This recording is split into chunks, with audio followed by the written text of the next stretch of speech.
For your money, want to make your budget work in 2018? Maybe that's your resolution.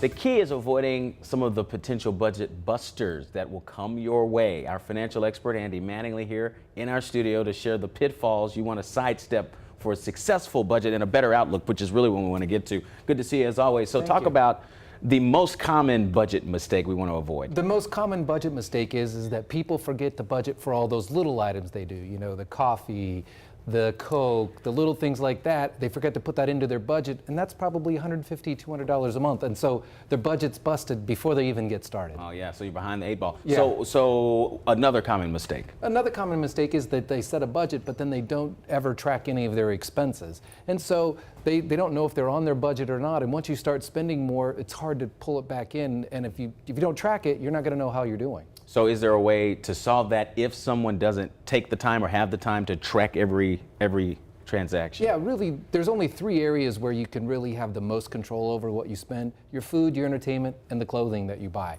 So if you just track those and stay in budget on those, you're probably going to be fine, and you don't have to track everything else. All right, so one budget item people miss all the time Is the non-monthly expenses. We're good at knowing what we have to pay every month, but those things like if you have kids, their sports fees or annual dues, or maybe some medical expenses that come up that aren't covered, those are things that we're not very good about putting to our budget, and then they throw your budget off. Okay, so how do you handle those kinds of expenses? Well, if it's a medical expense, try to put more money in your HSA so you can cover it there. But some of those other ones, have an item in your budget that's a savings amount that you put into savings. And so you take that annual expense, divide it by 12, put that much into your savings account, so when that expense comes up, you take it out of savings instead of your regular monthly pay.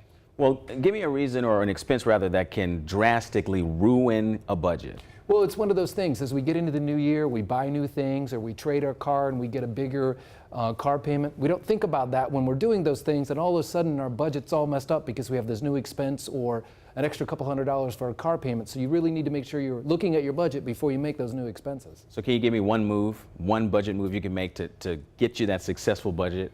The best thing you can do is have an emergency fund. And most people think it's for if you lose your job and catastrophic events, but really the emergency fund is great when you have that car repair or you need a new water heater or something like that where you need a couple $100s to help you get through your budget. So if you have that little emergency fund for life's little unexpected emergencies, you're going to be a lot better off with your budget. It's not a matter of if, but when. When, exactly. All right, Andy, thanks so much. Thank you. Always wise.